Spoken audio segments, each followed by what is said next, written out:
Hey guys, it's Andrew Henderson from Nomad Capitalist, nomadcapitalist.com, here in Kuala Lumpur, Malaysia. And in this video, I want to give you some of my thoughts on what's going on with the panic right now, with the coronavirus, with the markets.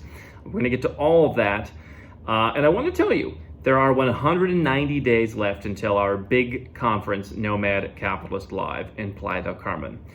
President Mikhail Saakashvili of Georgia is going to be there, Robert Kiyosaki, myself, my team, Roger Verby, Ilika, others to come, and the show will go on. And that plays in very much to what's happening right now and what people are talking about in the news. I'm not someone who lives in fear. We preach not living in fear, going against the grain here. Obviously, we're not going to jeopardize anyone's health. Mexico has not been on the radar for coronavirus. We've still got more than 6 months to go for this thing to resolve. And if you look here in Asia, you see some of the countries actually resolving it, and numbers are going down in places like Korea. I'm very confident this is going to be resolved, and I'll talk about that in this video. But 190 days until Nomad Capitalist Live. And so one of the most interesting and rewarding things for me was just the other day, an existing ticket holder reached out, and they upgraded their ticket to take the final VIP ticket. So VIP Inner Circle is now sold out. That's where you get the dinner with me and the president and a whole bunch of cool stuff. Still plenty of general admissions tickets left. I say this because I want you to come. We're going to host a fantastic event, but I also say it because of some of the panic that's going on right now in the markets and with the coronavirus, and I'm going to talk about that. Now, I am in Asia, and I think that makes a difference. Number one, it started in this part of the world. I'm in Malaysia, which has been relatively untouched. I have lots of friends in Thailand, like Reed, who from Investation, who has some videos here recently. He hasn't seen a big impact. I have lots of friends and contacts in Singapore, where they're pretty calm about it in general. But Asia has been affected. And if you've ever been to Asia, you know that culturally speaking, some Asians just wear face masks. No matter what's going on, they just wear it all the time. I'm seeing a lot less of that than usual. Not than like before at the height of the virus, but I'm seeing less than I usually would on a normal day. And my feeling, just talking to folks around here, yes, you have a decrease in tourism from mainland China, namely, and yes, you'll probably see an 8 or 9% drop, they say, in Asian tourist business in Asia this year. You'll see maybe 2, 3, 4% worldwide. You think, by the way people are talking about it, it's going to be an 80% drop, but they're saying 8, 9% drop in Asia. That'll be the worst affected region, at least for now. But outside of that region, outside of that space, people are just going about their lives, and I think that they feel like, all right, it's there. We're going to take our usual precautions, and we're going to go about our lives. What's interesting for me is I look at the folks that we work with. We've got some really great people. But I look at the folks who we're helping right now from Russia, Ukraine, Egypt, and a couple other places, and compare that to US, Canada, Australia, etc. Now, all these people are great people, but what I'm hearing from the folks who are from those first countries, the Eastern countries, so to speak, or the less developed countries, is less panic, more of we got to get things done. And I think this is why I always like associating with people. When I first started traveling over a dozen years ago as an adult, I always liked meeting people who had been through some kind of adversity, who had grown up somewhere where it was tough, where it wasn't like a guaranteed path. And by the way, you look at the Western world. We've had 11 years almost to the day now of a boom market. That's almost unprecedented. And I think a lot of people, especially people who are younger and maybe newer to business, some of the folks on my team who are newer, they never saw the recession before. It's like they've never seen one in their lives or in their business career. So if you're younger, this may be new to you. But I've always liked hanging out with folks from China and Russia, and I've had folks from Africa, the Middle East. That's a lot of who I talk to. And they're seeing this as, it's just another thing. You want to take precautions. I'm not trying to minimize the suffering of certainly a small group of people, but people nevertheless who have lost their lives. It is unfortunate, as with any of these instances, but a lot of people are blowing this out of proportion, and the market's blowing it out of proportion. And here are my thoughts. Okay, I look back. I started my first company in 2004. I was still kind of in school. I didn't really want to be in school. I was kind of figuring out how I was going to manage that with my parents and what have you. But I really started being in business in 2005. And I remember that was, I think, August.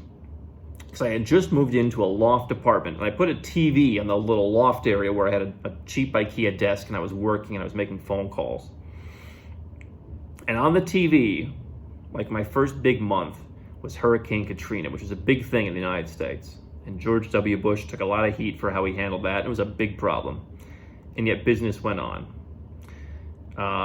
When things really started taking off for me about a year later, I had about a good year of a great economy. You know, the end of that kind of bull run with the real estate market was overheated, all that. Remember in late 2007, if you're in the United States, Washington Mutual, one of the biggest banks in the country, basically fell apart. And for the next couple of years, we had a really bad economy. I mean, they called it the Great Recession. And I had to work through that. And I believe every year my income went up all the way through the recession.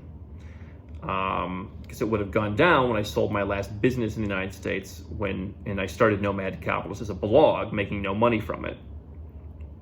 And wasn't really sure what I was going to do with it. But other than that kind of purposeful transition, every year has been better than the last. And so, you know, through that time, we've seen different viruses. I remember about 5 years ago, I was in the hospital in Malaysia, just getting a checkup. And they had, I don't know, was it the Ebola? What was it? I don't even remember. But there were 6 countries they listed that they were really concerned about. 5 were in Africa and 1 was the United States. You know, you've had lots of different things happen in that time. You've had SARS, you've had, you know, the bird flu. I mean, you can't even keep track of all of them. And every time we're going to die, every time we're going to fall apart, every time you see some panic selling. Well, here's the thing. All the comments that, you know, people have been saying in these last 11 years of the bull market, buy when there's blood in the streets. You know, there are some people who said, Andrew, why are you buying stuff now in 2019? Last year I'm buying real estate. Andrew, you know, you're dumb. It's going to go down. Okay. Now, I can look out my window here in Malaysia. There is no blood in the streets. People are going about their lives. But if you believe that there's blood in the streets, well, then now is the time to buy. The stock market went down 8% yesterday. Will the stock market come back? The stock market will come back. If you've been in, you know, I was investing back in 2007. The only way I could have lost money buying in 2007 until now is if I would have sold. So, you know, there's always going to be panic. And my view here at Nomad Capitalist is, number one, I've always been an entrepreneur. I mean, in 2005, I was 20 years old. I was almost 21 years old. I couldn't even legally drink in the United States where I was working when I was sitting there watching this first big event unfold and pushing through regardless. It's just who I am.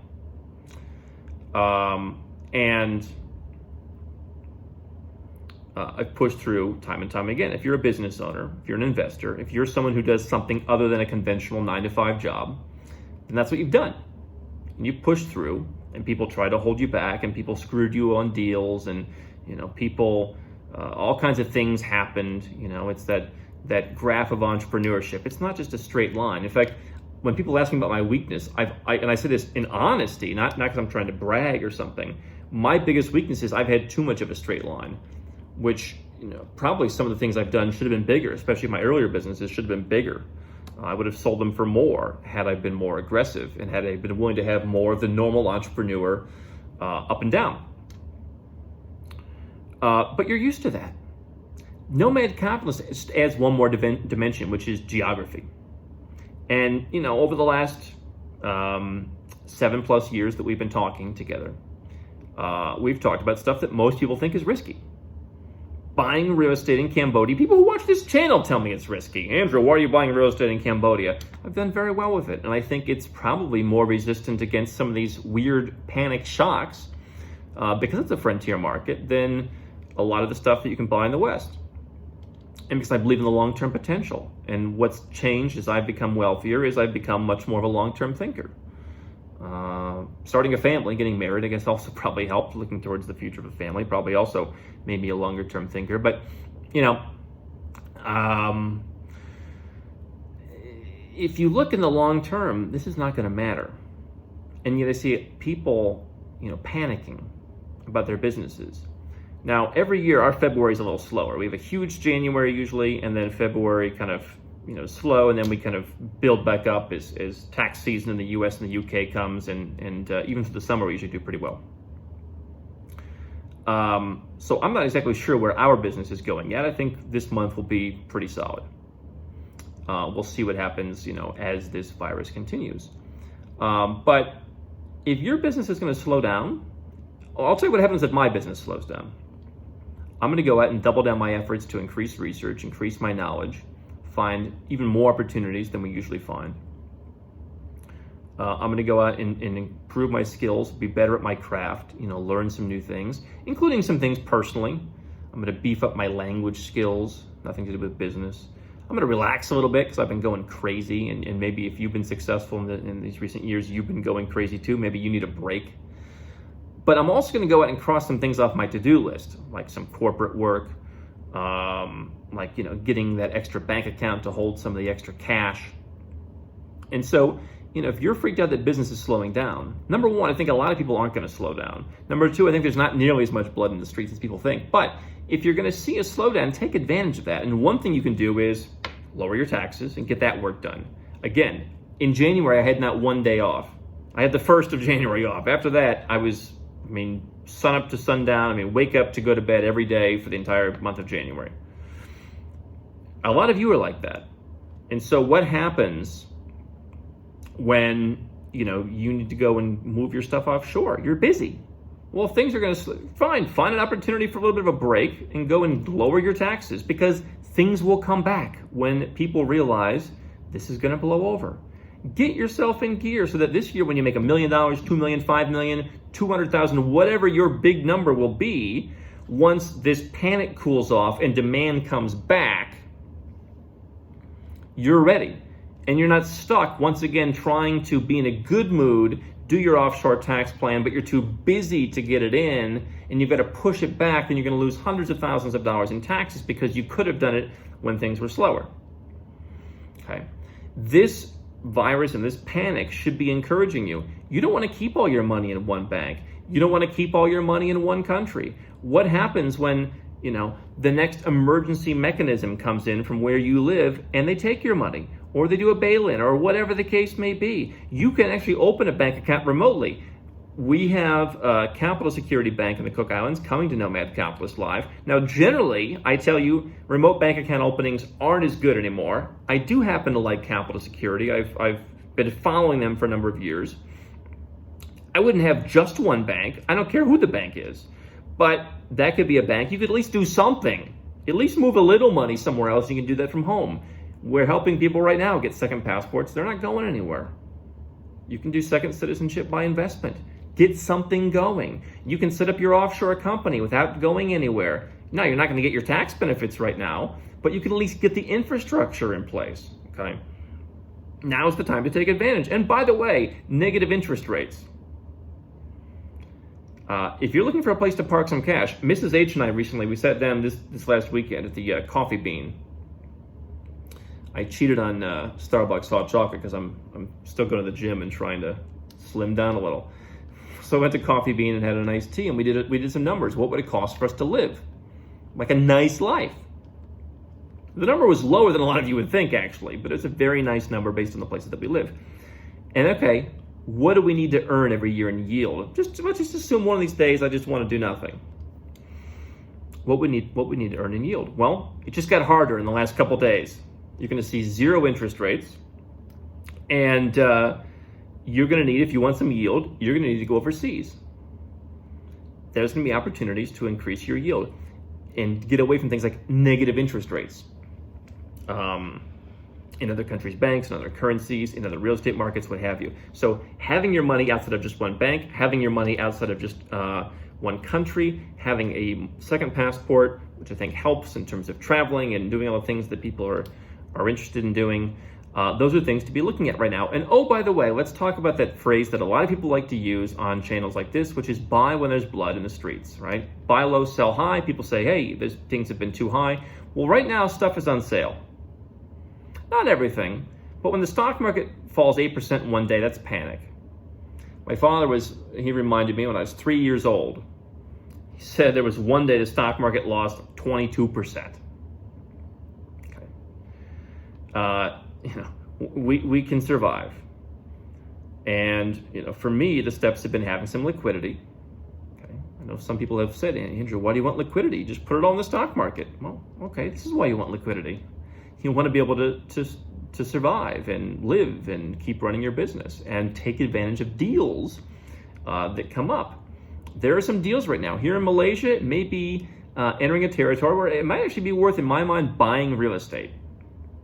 I own real estate here for lifestyle reasons. I've never said it was a great investment. I think prices are getting to a point where it might be worth taking a look at because the market is softened. I'm a big believer in frontier markets because they're less correlated to the panic in other markets. And I can tell you, there's no blood in the streets outside, but if you are acting and panicking like there's blood in the streets, well, then now is the time. Put your money where your mouth is. If you say buy when there's blood in the streets, it's easy to say when you have an 11-year bull run and you want to sound sophisticated. I'm looking at lots of assets right now. I'm looking at a rental property in Istanbul, 400 meters. I've been looking at a couple of them. This one I'm looking at right now that we're probably going to finally do a deal on, it's 400 meters from Taksim Square, $738 a meter. And by the way, I'm thinking like, okay, Sadifa shows it to me. Like, what kind of a dump is this? It's the most beautiful, it's not a palace, but like, this is fantastic looking, like brand new floors, everything's nice. Now that's not entirely coronavirus. The coronavirus hasn't helped, but that's partially Turkey. But, I'm looking for deals because I've been saving capital and now there is some blood in the streets. Now you have some desperate sellers. Now you have a chance to buy stocks at a discount. Now you have the chance to go out and build your business. If you suffer a little bit of a dip, which I don't know that we will, I don't know that all of you will, depends on your business. If you suffer a dip, take that opportunity to go out. Maybe you hire some more people who find themselves on the street. Maybe you go out and invest in stuff, or you start negotiating with your vendors, or whatever the case may be. Now is the time to act. And here's the thing, right? If you are an entrepreneur, I wanted to be an entrepreneur since I was 12 years old in 1996. I remember sitting in my bed on my 12th birthday reading Bill Gates' book, The Road Ahead, and thinking I want to be an entrepreneur. It wasn't cool back then. I haven't done a lot of things that were cool. Sometimes I do things and they become cool later, or I get interested in brands or whatever and they become cool later. But it wasn't cool to be an entrepreneur. And so I have this built-in thing where I don't really care what other people think. When the rest of the world is panicking, I think I probably shouldn't panic. Because the rest of the world works at a 9-to-5 job. And if you're not doing that, if you're doing something like what I'm talking about, if you're an entrepreneur, if you set your own schedule, if you are an investor, whatever, then you're different. And people think that's risky. I made a video, why I avoid risk. People think I'm the riskiest guy in the world because I have a business. I have no job safety net. I can't go back and get a job in the United States now because I gave back my passport. So if everything, falls apart, I can't just go back and work at IBM in New York. But really, I hate risk. And most people don't understand that. But if you're an entrepreneur, you got to think differently than all the people who are following this blind panic, who are worried about whatever, okay? So, that's they're ringing the door. They're probably checking the minibar. I had to come over here because this hotel for 2 nights because they're fixing the electricity in my place. They always come to check the minibar. Don't worry, the minibar's fine, guys. They don't give up. But those are my thoughts. Coronavirus, panic. It's an opportunity to buy. Don't freak out. It's an opportunity to build your business. You may or may not see a little bit of a dip. I think a lot of times in business, we see dips because we create a panic within ourselves and it kind of manifests itself. I don't want to say it's The Secret. I never really read The Secret. But there's a thing that, your emotions, they really don't give up. Your emotions create the kind of business that you have, and they create an environment that you feed off of. Those are my thoughts. If you'd like us to do more of these ad hoc videos and walk through some of the news, leave a comment below. I'd like to hear what you think. And thanks for watching.